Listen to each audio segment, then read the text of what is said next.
வணக்கம். என்னுடைய பெயர் வீணா விஜயரூபன். வட மாகாண தொழிற்சங்கங்களுடைய சம்மேளனத்தினுடைய தலைவரும் வடமாகாண அபிவிருத்தி உத்தியோகத்தர் சங்கத்தினுடைய தலைவரும் ஆவர்.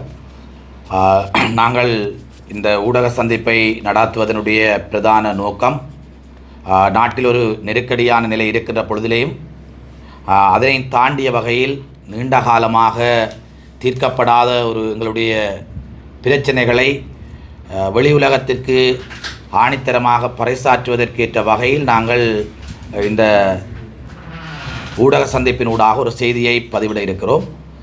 வருகின்ற 26ஆம் தேதி இந்த மாதம் கொழும்பு பொது நூலகத்தினுடைய வளாகத்திலே மாபெரும் அபிவிருத்தி உத்தியோகத்தர்களுடைய வீணவாக்களை முன்னிலைப்படுத்திய ஒரு ஒன்றுகூடலை மாபெரும் ஒன்றுகூடல் நிகழ்வினை நாங்கள் ஏற்பாடு செய்திருக்கின்றோம். அதாவது, இன்றைய இலங்கை தீவிலே அரச சேவை கட்டமைப்பில் அபிவிருத்தி உத்தியோகத்தர்கள் என்பவர்களுடைய சேவை இல்லாத எந்த ஒரு அரச திணைக்களங்களும் பகுதியும் இல்லாத நிலையில் அபிவிருத்தி உத்தியோகத்தர்கள் ஆற்றுகின்ற பணிகளுக்கும் அவர்களுக்கு ஒப்படைக்கப்பட்டிருக்கின்ற பொறுப்புகளுக்கும் சம்பந்தமற்ற ஒரு சமூக அந்தஸ்து நிலையிலேயே அபிவிருத்தி உத்தியோகத்தர்கள் இருக்கிறார்கள்.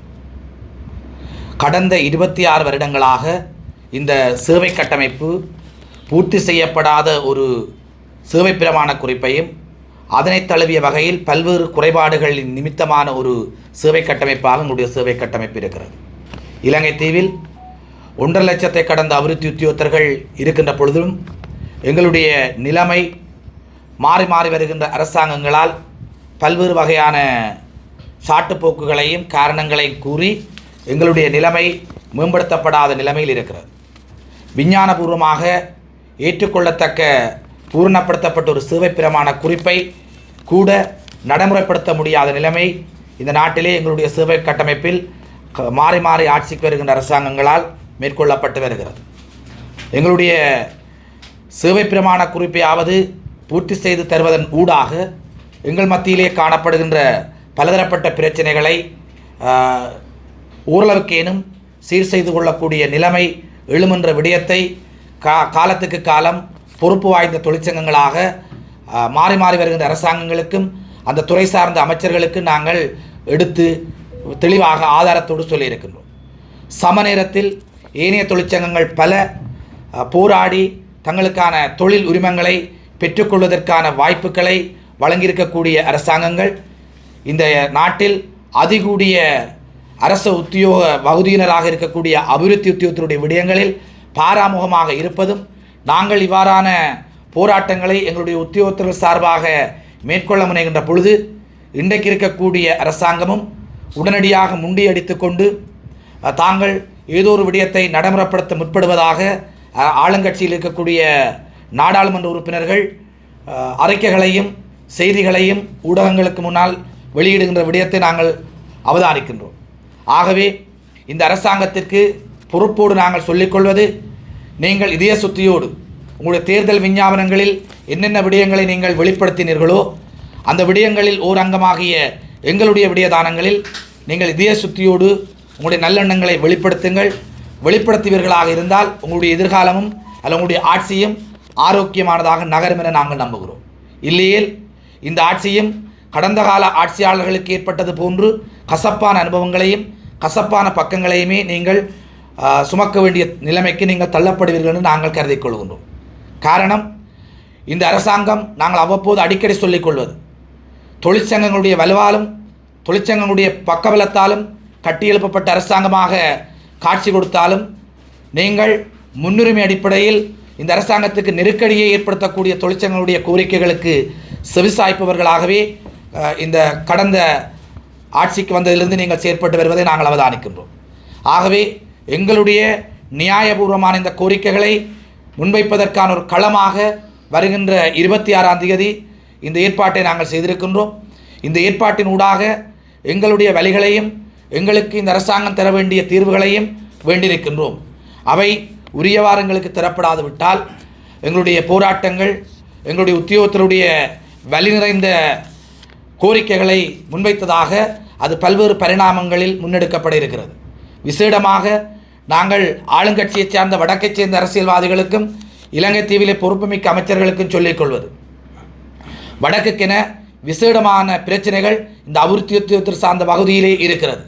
இந்த முல்லைத்தீவு உட்பட வடக்கில் இருக்கக்கூடிய தொலைதூர மாவட்டங்களுக்கான உத்தியோகத்தர்கள் எங்களுடைய இந்த யாழ் மாவட்டத்திலிருந்து அனுப்பப்படுகிறார்கள். அவர்களை மீள அழைத்துக் கொள்வதற்கு கூட ஆக குறைந்தபட்சம் ஒரு முறையான இடமாற்ற கொள்கையை கூட நடைமுறைப்படுத்த முடியாத ஒரு கையாலாகாத தன்மையைத்தான் வருடங்கள் கடந்தும் இந்த அரசாங்கமும் நடைமுறையில் கொண்டிருக்கிறது. ஆக இவ்வாறான துயரம் நிறைந்த அடிப்படை விடயங்கள் உட்பட அத்தியாவசியமாக தீர்க்கப்பட வேண்டிய விடயங்களை நேர்மையாக ஊடக நண்பர்கள் வாயிலாக நாங்கள் இந்த அரசாங்கத்திற்கு பகிரங்கமாக நாங்கள் சொல்லி வைக்க விரும்புகிறோம். அந்த விடயங்களை நீங்கள் செவிசாய்த்து நடந்து கொள்வீர்களாக இருந்தால் அது உங்களுக்கும் இந்த நாட்டுக்கும் ஆரோக்கியமானதாக அமையும். எப்பொழுதுமே இந்த நாட்டையும் இந்த மக்களையும் இவ்வாறான இந்த சூழ்நிலையில் நெருக்கடிக்கு தள்ளிவிட நாங்கள் விரும்பவில்லை. ஆயினும் இந்த அரசாங்கம் கடந்த அரசாங்கங்களிலும் பார்க்க சில சந்தர்ப்பங்களில் மோசமான ஒரு அரசாங்கமான நாங்கள் எண்ணி பார்க்க தோன்றுகிறது. ஆகவே இந்த நாட்டினுடைய அதிமேன்மை தங்கிய ஜனாதிபதி அவர்களிடம் இதய சுத்தியோடு நீங்கள் செயற்படுகிறீர்கள் என்ற நம்பிக்கை இருக்குமாக இருந்தால், அதை வெளிப்படுத்துவீர்களாக இருந்தால், நாங்கள் உங்களிடம் சொல்லிக்கொள்கின்ற விடயம், எங்களை நாங்களும் சகல வகையான தொழிற்சங்க நியமங்களோடு இந்த நாட்டிலே அங்கீகரிக்கப்பட்ட கௌரவமான ஒரு தொழிற்சங்கம் என்ற பகுதியினருடைய கோரிக்கைகளை நீங்கள் நியாயபூர்வமாக ஒரே மேசையிலிருந்து எங்களுடைய கோரிக்கைகளை கலந்துரையாடுவதற்காவது ஒரு சிறிய சந்தர்ப்பத்தை ஒதுக்கி இந்த விடயங்களை சரியான வகையில் எங்களுடைய மக்களுக்கு பாதிப்பு ஏற்படாத வகையில் எங்களுடைய பொதுமக்கள் சேவையை தொடர்ந்து நாங்கள் முன்னெடுத்து செல்லக்கூடிய வகையில் நெருக்கடிகளை நீங்கள் தோற்றுவிக்காத வகையில் பார்த்து கொள்ள வேண்டும் என்பதையும் இந்த இடத்திலே கூறி, நாங்கள் இங்கே நடக்க இருக்கின்ற இந்த போராட்டத்திற்கு வடக்கு மாகாணத்தில் இருக்கக்கூடிய அபிவிருத்தி உத்தியோகத்தர் சங்கம் சார்ந்த 3 தொழிற்சங்கங்கள் இங்கே வருகை தந்திருக்கின்றோம். அந்த 3 தொழிற்சங்கங்களும் சேர்ந்து வடக்கில் இருக்கக்கூடிய தொழிற்சங்கங்களுடைய கூட்டமைப்பிடம் இந்த போராட்டத்திற்கு ஆதரவை கோரியிருந்தோம். அந்த 12 தொழிற்சங்கங்கள் எங்களுக்கான ஆதரவை தருவதற்கு எழுத்து மூலமான அங்கீகாரத்தை தந்திருக்கிறார்கள். அவை அந்த அடிப்படையில் அவர்களுக்கு இந்த இடத்திலே நான் நன்றிகளை பாராட்டி, எங்களுடைய போராட்டம் சரியான வகையில் பொதுமக்கள் மத்தியில் எதிர்மறையான கருத்துக்கள் என்று எடுத்துச் செல்லப்பட ஊடக நண்பர்களாகிய உங்களுடைய மேலான பங்களிப்பை நியாயபூர்வமாக நல்க வேண்டும் என்று இந்த இடத்தில் நாங்கள் அன்பாக கேட்டுக்கொள்கிறோம். அனைத்து அரசு நிறுவனங்களிலும் அந்த பிரியாசக்தி என்ற திட்டம் உருவாக்கப்பட்டிருக்கிறது. இதனூடாக உங்கள் பணிகளுக்கான தாக்கங்களே அது செயல்படக்கூடிய ஒரு இது இருக்கிறது. இந்த எங்களுடைய கையிலே உங்களுக்கு தர இருக்கின்ற இந்த போராட்டத்துக்காக நாங்கள் முன்வைத்திருக்கின்ற விடயதானங்கள் உள்ளடக்கிய இந்த துண்டு பிரசுரத்திலே இந்த நாட்டிலே அபிவிருத்தி உத்தியோகத்தினுடைய விடயங்களில் ஒரு பகுதி தான் பொருளாதார அபிவிருத்தி உத்தியோகத்தினுடைய பகுதி. இந்த விடயத்தை நாங்கள் ஆக குறைந்தபட்சம் கடந்த அரசாங்கம் 2012ஆம் ஆண்டு ஆட்சியிருந்த அரசாங்கத்தால் கொண்டு வரப்பட்ட ஒரு புதிய பகுதியினர் தான் பொருளாதார அபிவிருத்தி உத்தியோகத்தர்கள். அவர்களுக்கு கொடுக்கப்படுகின்ற வேலை திட்டங்களை மாற்றுங்கள், பணிச்சுமைகளை கூட்டுங்கள், குறையுங்கள் என்று எங்களுக்கு எந்த ஆட்சேபனையும் இல்லை. ஆனால் அந்த பேரை பிரஜாசக்தி என்று மாற்றுவதிலே இருக்கக்கூடிய தீவிரத்தன்மையின் விடயங்களை நாங்கள் எழுத்து மூலமாக இந்த அரசாங்கத்தில் வேண்டியிருந்தாங்க. அது பாரிய நீங்கள் கேட்கின்ற கேள்விக்கு நான் வருகிறேன். நெருக்கடி மிகுந்த இந்த வேலை திட்டத்தை நாங்கள் தொழிற்சங்கமாக எங்களுடைய அதிகார எல்லைக்கு அப்பால் சென்று கூட நாங்கள் போராடி பார்த்திருக்கிறோம். ஆனால் வெட்கப்பட வேண்டிய விடயம், இந்த நாட்டிலே சக்தி வாய்ந்த எதிர்க்கட்சிகள் இருக்கிறார்கள், அரசியல்வாதிகள் இருக்கிறார்கள். அவர்கள் என்ன செய்தார்கள் என்றதை நீங்கள் அவரிடம் கேட்க வேண்டும். இது முற்றுமுழுதாக கிராமட்டங்களிலே ஒரு அரசியல் சித்தாந்தத்தை விதைப்பதற்காக கொண்டு வரப்பட்ட ஒரு திட்டமாகவும் அந்த அரசியல் வேலை திட்டங்களை முன்னெடுப்பதற்கான ஒரு முனைப்பான அத்திவாரமாகத்தான் பார்க்கப்படுது. அந்த விடயத்தில் மக்களால் தெரிவு செய்யப்பட்ட மக்கள் பிரதிநிதிகள், ஆட்சியாளர்கள், விசேடமாக எதிர்க்கட்சியை சார்ந்தவர்கள் என்னத்தை சாதித்திருக்கிறார்கள் என்பதனை ஊடக நண்பர்களாகிய நீங்கள் அவர்களிடம் தான் இந்த கேள்விகளை கேட்க வேண்டும். 2020-22 நாடு ஒரு இன்ஃப்ளேஷனுக்குள்ள தள்ளப்பட்டு படிப்படியாக உயர்ந்து வந்திருக்கக்கூடிய சூழ்நிலையில் பல்வேறு காரணங்களாக இப்போ fuel crisis, gas crisis, inflation அதில் ஆரம்ப கட்டத்தில் அரசாங்க வட்டிக்கு வந்து பெரிய பேச்சுக்கள் இருக்கிறது. இந்த சூழ்நிலையில் இதனை கையாளுவதற்காக அரச உத்தியோகத்தர்களுக்கான புதன்கிழமைகளில் விடுமுறை தினம் அறிவிக்கப்பட்டிருக்கிறது. ஒரு அரச உத்தியோகத்தர்களுடைய தொழிற்சங்கமாக இந்த விடுமுறை தினம் அறிவிக்கப்பட்டது உங்களுக்கு சவாலா அல்லது சாதகமானது? இதை நாங்கள் சாதகமான ஒன்றாகத்தான் ஒரு சாதாரணமான ஒரு விடயமாக சாதகமாக பார்க்க வேண்டிய தேவை இருக்கிறது. உங்களுக்கு கண்டிப்பாக தெரிந்திருக்கும், எங்களுடைய பிரதேசங்கள் அது எந்த நாள் ஒதுக்கினார்கள் என்பதிலே வாத பிரதிவாதங்கள் இருக்கிறது. அது புதன் ஒதுக்கப்பட்ட சரியா அது பின்னுக்கு மாற்றப்பட வேண்டுமான தேவைப்பாடுகள் தொடர்பாக வாத பிரதிவாதங்கள் இருக்கிறது. அதற்கு காரணங்களை நாங்கள் முன்வைப்பதற்கு முன்னதாக ஆக குறைந்தபட்சம் முல்லைத்தீவிற்கு செல்கின்ற உத்தியோகத்தர்கள் தினசரி 1000 ரூபாவுக்கு மேற்பட்ட தொகையினை செலுத்தித்தான் அவர்கள் சென்று வருகிறார்கள். ஆக குறைந்தபட்சம் அவர்களுடைய போக்குவரத்து செலவினத்தையாவது கட்டுப்படுத்துவதற்கு சற்றேனும் உதவும் என்று நம்புகிறோம். இந்த விடயத்தில் இப்போ உங்களுக்கு வழங்கப்பட்டிருக்கிற இந்த விடுமுறை தினத்தை அடிப்படையாக கொண்டு அத்தியாவசிய சேவைகளில் இருக்கக்கூடிய உத்தியோகத்தர்கள் தங்களுக்கு ஓய்வூதிய கொடுக்கணும், ஓய்வுன்னா இந்த ஹாலிடே கிளைம்ஸ் தரணும் என்ற ஒரு அழுத்தம் தெரிவிச்சிருக்காங்க. இதை நீங்கள் இந்த கேட்குற கேள்வி எங்களுக்கு தெளிவில்லாமல் இருக்கிறது. அத்தியாவசிய சேவைகளில் இருக்கக்கூடிய உத்தியோகத்தர்கள் ஹாலிடே கிளைம்ஸ் தங்களுக்கு தரணும் ஒரு கோரிக்கை வைத்திருக்காங்க. இப்போ இந்த நாட்டில் இப்படித்தான் ஒரு சிஸ்டம் இருக்குன்னு நாங்கள் நம்புகிறோம். அப்படி என்றால் எப்போவுமே மேல்தட்டில் இருக்கக்கூடிய இலங்கை நிர்வாக சேவை அதிகாரிகளாக இருக்கலாம், பதவில்லை உத்தியோகத்தர்களாக இருக்கலாம், அவர்களுக்கு இந்த நெருக்கடிகள் எவையுமே பிரச்சனைகளை ஏற்படுத்துவது கிடையாது. அவர்கள் பலதரப்பட்ட கொடுப்பனவுகளை ஆக குறைந்தபட்சம் நாங்கள் சொல்கிற குற்றச்சாட்டு உங்களுக்கு தெரியும். இதற்கு முதல் பல்வேறு வகையான திட்டங்கள் இந்த நாட்டில் அரசாங்கங்களால் நடைமுறைப்படுத்தப்பட்டது. ஒவ்வொரு திட்டங்கள் நடைமுறைப்படுத்தப்படுகின்ற பொழுதும் அதற்கு ஒதுக்கப்படுகின்ற அட்மின் சார்ஜ் என்ற சார்ஜ் பல மாவட்டங்களிலே மேலதிகாரிகள் தான் பிரித்தெடுத்து செல்கிறார்கள். அந்த திட்டங்களை நடைமுறைப்படுத்துகிற உத்தியோகத்தர்கள் வியர்வை சிந்தி வேலையை மட்டும்தான் பெற்றுக்கொள்கிறார்கள் தவிர அந்த அடைமட்டங்களூடாக கிடைக்கின்ற அத்தனை வரப்பிரசாதங்களையும் மேலதிகாரிகள் தான் பெற்றுச் செல்கிறார்கள். அதற்கு ஒதுக்கப்படுகின்ற நிர்வாக செலவென்ற கோதாவில் விடப்படுகின்ற பணத்தை பெருமளவான சந்தர்ப்பங்களில், அதாவது 6 லட்சத்தை கடந்த சம்பளத்தை எடுக்கின்ற மேலதிகாரிகள் தான் அவற்றையும் பெறுகிறார்கள். அதாவது சாதாரண எங்களுடைய உத்தியோகத்தர்கள் ஆக குறைந்த இந்த விடயத்துக்காக கோரிக்கைகளை விடுப்பதை நாங்கள் தவறாக கருதி கொள்ளவில்லை. அனைவருக்கும் வணக்கம். நான் வடக்கு மாகாண அரசாங்க சேவை பட்டதாரி உத்தியோகத்தர்கள் சங்கத்தின் தலைவர். இந்த அபிவிருத்தி உத்தியோகத்தர்கள் அவர்கள் எதிர்நோக்குகின்ற சவால்கள், அவர்கள் எதிர்நோக்குகின்ற பிரச்சனைகள் தொடர்பில் தான் இந்த மாநாடு மார்ச் மாதம் 26ஆம் தேதி கொழும்பு நூலக வளாகத்துக்குள்ளே நடைபெற இருக்கின்றது. இந்த மாநாட்டுக்கு இந்த வடக்கு மாகாணத்தைச் சேர்ந்த அனைத்து உத்தியோகத்தர்களும் பங்களிப்பு செய்ய வேண்டும், ஆதரவு தெரிவிக்க வேண்டும் என்று வடமாகாண தொழிற்சங்க சம்மேளன திட்டம் நாங்கள் கோரிக்கை முன்வைத்திருந்தோம். அதற்கு அமைவாக வடமாகாண உத்தியோகத்தர்கள் சங்கத்தினுடைய சம்மேளனத்தில் உட்படுகின்ற வடமாகாண சமூக சேவை உத்தியோகத்தர்கள் சங்கம், வடமாகாண கிராம அபிவிருத்தி உத்தியோகத்தர் சங்கம், வடமாகாண கால்நடை போதனை ஆசிரியர்கள் சங்கம், வடமாகாண அரசு சாரதிகள் சங்கம், அரசு தாதிய உத்தியோகத்தர்கள் சங்கம், பொது முகாமைத்துவ சேவை உத்தியோகத்தர்கள் சங்கம், அகில இலங்கை தமிழ் பேசும் தபால் ஊழியர்கள் சங்கம், ஸ்ரீலங்கா தபால் தொலைத்தொடர்பு சேவை உத்தியோகத்தர்கள் சங்கம், அகில இலங்கை உபதபால் அத்தியோட்சர் சங்கம் ஆகிய பல்வேறு சங்கங்களும் இந்த அபிவிருத்தி உத்தியோகத்தர்கள் தமது பணிநிலையில் எதிர்கொள்கின்ற சவால்கள், துன்பங்கள், துயரங்கள் போன்றவற்றை உணர்ந்து கொண்டு இதற்கான ஆதரவு வழங்க வேண்டும். அதாவது தொழில் முறையில் ஒரு நிர்வாக அமைப்பு முறையில் இவர்களுக்கான பதவிகள் சரிவர திட்டமிடப்பட வேண்டும், ஒரு சிஸ்டம் சேஞ்ச் ஒன்று உருவாக வேண்டும் என்ற கோரிக்கைக்கு அவர்களால் ஆதரவு வழங்கப்பட்டிருக்கிறது.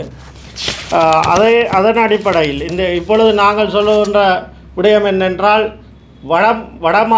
வடமாகாணம் என்றில்லை, இலங்கை முழுவதும் அனைத்து துறைகளிலும் அபிவிருத்தி உத்தியோகத்தர்கள் இல்லாத ஒரு திணைக்களமோ அலுவலகமோ இலங்கையில் இல்லை. தற்பொழுது எந்த ஒரு நிலையிலும், அதாவது கிராம மக்களின் வாழ்வாதாரம், சிறுகை தொழில்கள், கல்வி, சுகாதாரம், உட்கட்டமைப்புகள் மற்றும் விவசாயம், கால்நடை, நீர்ப்பாசனம் போன்ற அனைத்து துறைகளிலும் மக்கள் முன் பணியாற்றுகின்ற ஃப்ரண்ட் லைன் ஆஃபீஸர்ஸ், இந்த மக்கள் முன் பணியாற்றுகின்ற உத்தியோகத்தர்களாக அபிவிருத்தி உத்தியோகத்தர்களே காணப்படுகிறார்கள். ஆகவே மக்கள் முன் பணியாற்றாத உத்தியோக பகுதியினர், அதாவது நண்பர் கூறியது போன்று உயர்நிலை பதவியில் உள்ள உத்தியோகத்தர்களுக்கு இந்த மக்களுடன் பணியாற்ற பணியாற்றுகின்ற உத்தியோகத்தர்களுக்கு ஏற்படுற அவலங்கள் கஷ்டங்களும் தெரியாது. அங்கு நடக்கின்ற சுற்று நிறுவனங்களில் உள்ள குறைபாடுகள் உத்தியோகத்தர்களை தனிப்பட்ட ரீதியிலும் மக்கள் முன்னும் எவ்வாறான தாக்கத்தை செலுத்துகின்றது என்பது அவர்கள் அறியாதது. ஏசி ரூமில் இருந்து போடுற திட்டங்கள் சில நடைமுறையில் பல சிக்கல்களுக்குரியதாக மாறுகின்றது. இந்த நிலைமையும் அதைவிட இந்த அபிவிருத்தி உத்தியோகத்தர்கள் அதாவது தமது கடமை நிமித்தம் அவர்கள் ஃபீல்டு ஆஃபீஸர்ஸாகவும் காணப்படுகிறார்கள். இப்போ வரையிலும் அவர்கள் எடுக்கின்ற அந்த ஃபீல்டு அலவன்ஸ்ன்றது மிக சொற்பமாக இருந்து வருகின்றது.